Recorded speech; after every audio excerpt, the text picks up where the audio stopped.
So I'm going to talk a little bit now about the animator. This is something that a lot of people struggle to get their heads around, but it's worth understanding, or thinking of it at least, as a step sequencer.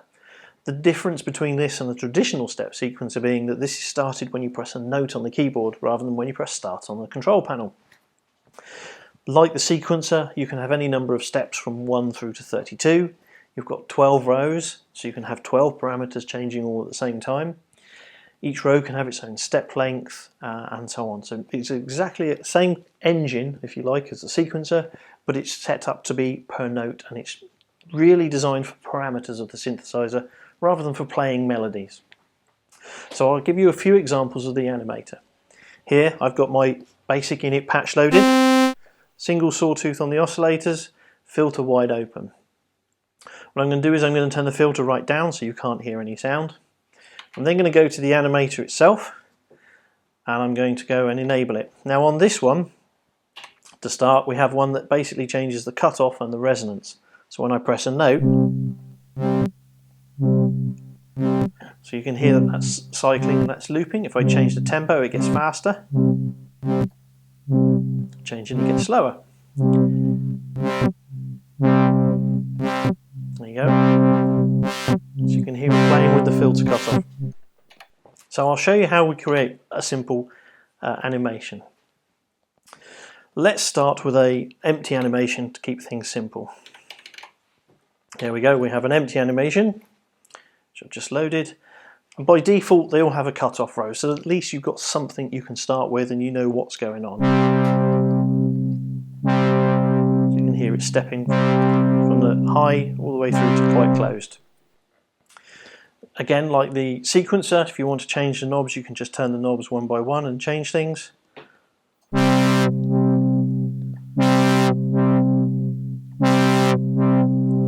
So that's how you do that. One of the key things that this has is it has a legato mode. The main difference with the legato mode on this is it will sort of slew between the two variables that you have. So here if I go between 64 and -63, which is wide open to closed on the first two steps, you'll hear a bright and then a dull, and then it will come back to 0. If I set the next one to 0. So you can hear the step. What I'll do now is I'll turn on the legato mode. So now it will go from the bright, it'll fade very quickly in the time it takes for the one step to transition to the other end value. So by doing this, you can use it as a very complicated envelope generator. If I do it for the next couple of steps as well, there we go, and I play this.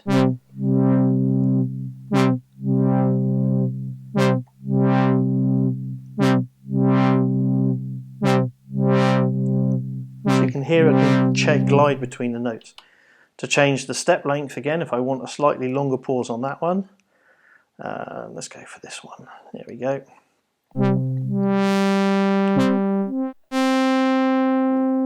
So you hear it fade, get there, it will stay there for longer, and then it will start dropping again. So you've got a lot of control over this, and you really can think of it as a 32-stage envelope. Now, if you want to assign parameters to it, it's very easy again. So on this one, I've got the filter cutoff to assign the, say the resonance.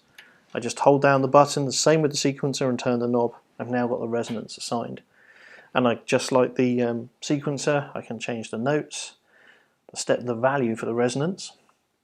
So here I have it going between maximum and minimum.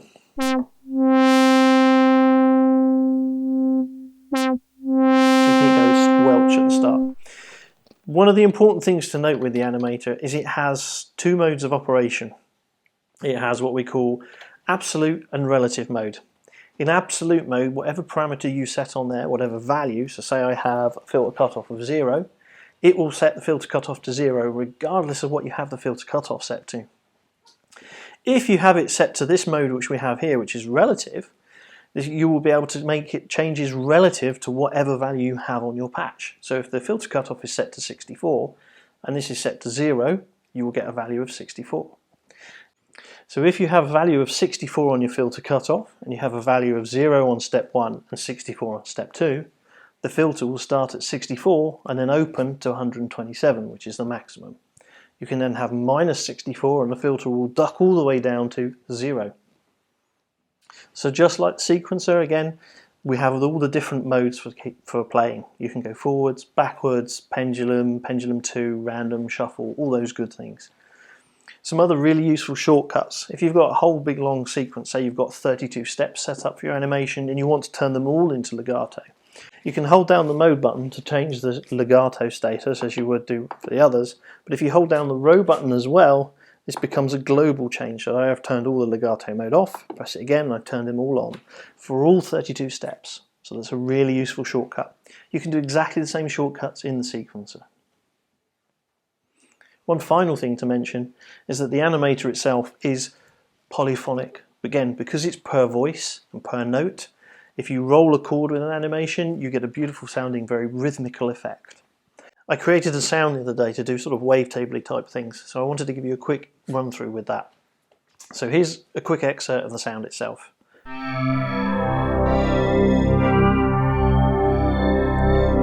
you can hear it sweeping and moving through all the different waveforms. If we just play a single note.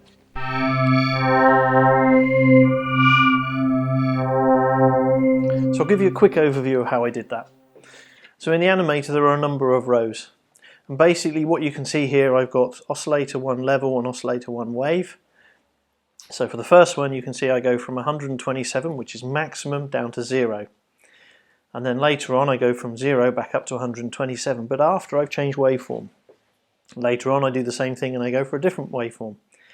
If I go down 2 rows, you can see I've got the same setup but for oscillator 2, but in reverse. So it starts at 0, goes to maximum, and then goes back down to 0, changes waveform and goes back up to maximum again.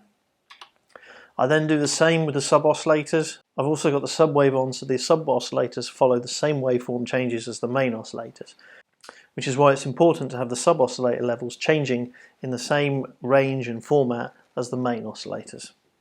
So it's pretty straightforward to do. The setup for the animation is, again, I've got it with 8 steps and it's going in forward mode.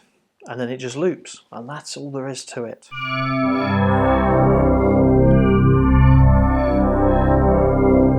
So you can create very rich, evolving sounds with the animator, things that you just can't do with other synthesizers that are out there at the moment.